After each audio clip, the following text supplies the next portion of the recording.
गबन से फाइट के बाद नामी रोड और जायंट सोल्जर्स के साथ वहां से निकल जाती है, लेकिन वो जोर जोर से चिल्ला रही होती है कि उसने इतना बड़ा कैसल इसलिए छाना था ताकि उसे कोई खजाना मिल सके। नामी क्लियरली कह देती है कि उसे लोकी नाम के उस मॉन्स्टर से कोई लेना देना नहीं है, उसकी एकलौती मोटिवेशन सिर्फ लूट थी, पर अब वो वहां से खाली हाथ वापस आ रही है। ये सब सुनते रोड की हालत खराब हो जाती है। वो जल्दी से नर्वस होकर बाकी जायंट्स को डिस्ट्रैक्ट करता है और नामी से ऑलमोस्ट भीख मांगते हुए कहता है, अल्ट्रा रेयर नामी, प्लीज ऐसी सेंसिटिव बातें इतनी जोर से मत बोलो।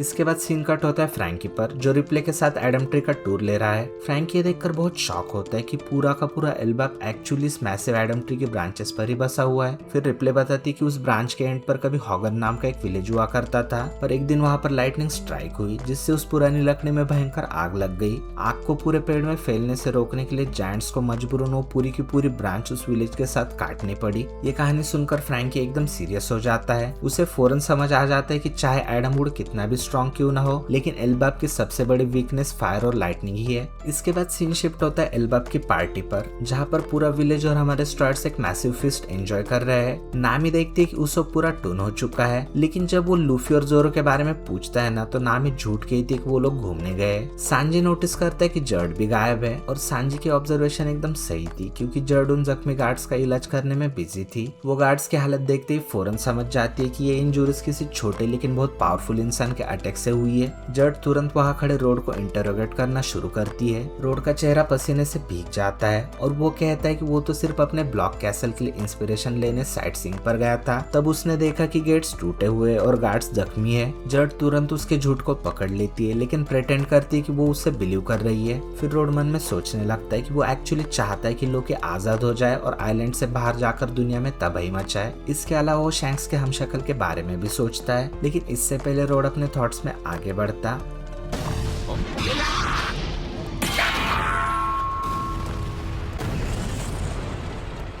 इसके बाद सीन शिफ्ट होता है वॉरलेस स्कूल पर। वहाँ बच्चे बिना किसी फिक्र के एक दूसरे के साथ खेलने में बिजी थे, लेकिन खेलते खेलते अचानक एक बच्चे की नजर दूर खड़े कुछ छोटे इंसानों पर पड़ती है और अपनी मासूमियत में उनसे पूछता है, तुम लोग कौन हो? लेकिन वो नहीं जानता कि उन पर कितना बड़ा खतरा मंडरा रहा है। इसके बाद सीन सीधा अंडरवर्ल्ड में शिफ्ट होता है। लूफी और जोरो फाइनली की लेकर वापस आ चुके हैं, पर वहाँ पहुंचते ही लूफी पूरी तरह कंफ्यूज हो जाता है, क्योंकि वहाँ का पूरा माहौल ही बदल चुका है। वो जोरो से कहता है कि जब वो यहाँ से गया था ना, तो यहाँ पर ऐसा कुछ भी नहीं था। पर उन्हें सबसे बड़ा शॉक तो तब लगता है जब उनकी नजर लोकी पर पड़ती है। लोकी बुरी तरह जख्मी है, उसके चेहरे से खून बह रहा है और वो बेहोशी की हालत में है। ये देखकर लूफी चिल्लाता है, लोकी ये क्या हुआ? ये किसने किया? फिर लूफी दोनों हाथों से उस की को हवा में उठाकर लोकी को दिखाता है और कहता है कि वो उसके लिए चाबी ले आया। जोरो शांति से नोटिस करता है कि इतनी ब्रूटल बीटिंग के बाद भी लोकी जिंदा है। लूफी जैसे ही लोकी को छुड़ाने के लिए भागता है, जोरो तुरंत उसे रोक लेता है। जोरो क्लियरली कहता है कि हमारे बीच ऐसी कोई बात नहीं हुई थी। लूफी चिल्लाते हुए कहता है कि लोकी बहुत जख्मी है, इसलिए वो कोई तबाही नहीं मचा सकता, उल्टा उसे हमारी हेल्प की जरूरत है। पर जोरो अपनी जगह अड़ा रहता है। लेकिन जैसे ही लूफी की लगाने वाला होता है, वो वीकनेस से नीचे गिर जाता है, क्योंकि वो कप सिप्रिज्म स्टोन से बनी है। जोरो फिर से लूफी को वार्न करता है कि और उसके साइज का जायंट अगर तबाही मचाने पे आ गया ना, तो पूरा एल्बाब खतरे में आ जाएगा। वो लूफी से पूछता है क्या तुम्हें इस कंट्री की जरा भी फिक्र नहीं है? लेकिन लूफी कहता है अगर हमने जल्दी नहीं की तो वो मर जाएगा। इसलिए जोरो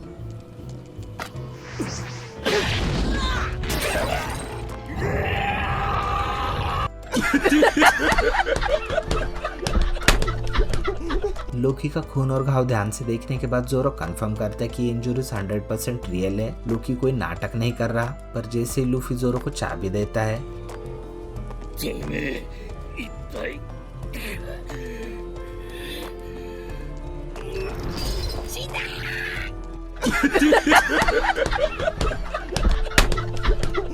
जोरो कहता है कि वो लोकी को फ्री जरूर करेगा, पर एल्बाब की सेफ्टी के लिए उसके पैर में एक कप रहने देगा, ताकि जब भी वो होश में आए ना, तो उनके बीच में बात हो सके और किसी रैम्पेज का खतरा भी ना हो। फिर लूफी डिसाइड करता है कि वो विलेज में जाकर डॉक्टर को लाएगा, लेकिन जोरो उसे याद दिलाता है कि अगर वो लोग लोकी की मदद करते हुए पकड़े गए तो उन्हें एल्बाब से बाहर निकाला जाएगा। पर लूफी कहता है चाहे जो हो जाए, लेकिन मैं डॉक्टर को लेने जरूर जाऊंगा। लेकिन जब लूफी कहता है कि रिकवरी के लिए लोकी को खाने की भी जरूरत पड़ेगी, तो जोरो कैजुअली बर्फ में पड़े उन जायंट बीस्ट की तरफ इशारा करता है। ये सुनते ही लूफी गुस्से में कहता है, ऐसा दोबारा मत कहना, वो मेरे दोस्त है। फिर भी जोरो डिबेट करता है कि खाना तो खाना होता है ना, पर लूफी कहता है जिन एनिमल से उसने बॉन्ड बना है वो उन्हें नहीं खा सकता। फिर जोरो वही रुककर लोकी को गार्ड करता है और लूफी डॉक्टर और खाना लेने के लिए निकल पड़ता है। लेकिन तभी वो देखता है कि ऊपर से जायंट्स की शिप गिर रही है, जिसमें जर्ड कहती है कि उन्हें लिफ्ट से आना चाहिए था क्योंकि अंडरवर्ल्ड में शिप्स नहीं उड़ती। पर हजरुद्दीन कहता है उनके पास सोचने का इतना वक्त नहीं था, क्योंकि अगर लोकी आजाद हो गए तो एल्बक में तबाही आ जाएगी। पर जैसे वो लोग क्रैश होने वाले होते तभी लूफी अचानक बीच में आता है और गोमू गोमू बलून से उन्हें बचा लेता है।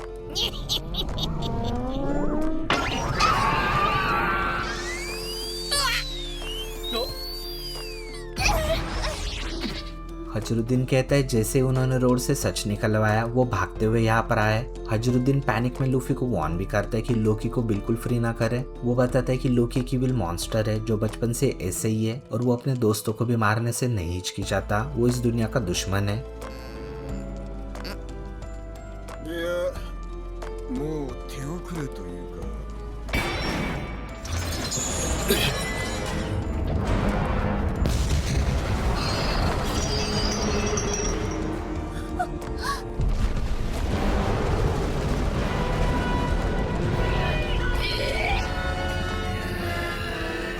जैसे लोकी अपना हैमर उठाता है, हजरुद्दीन उसे हैमर नीचे रखने के लिए कहता है, जिस पर लोकी हंसने लगता है।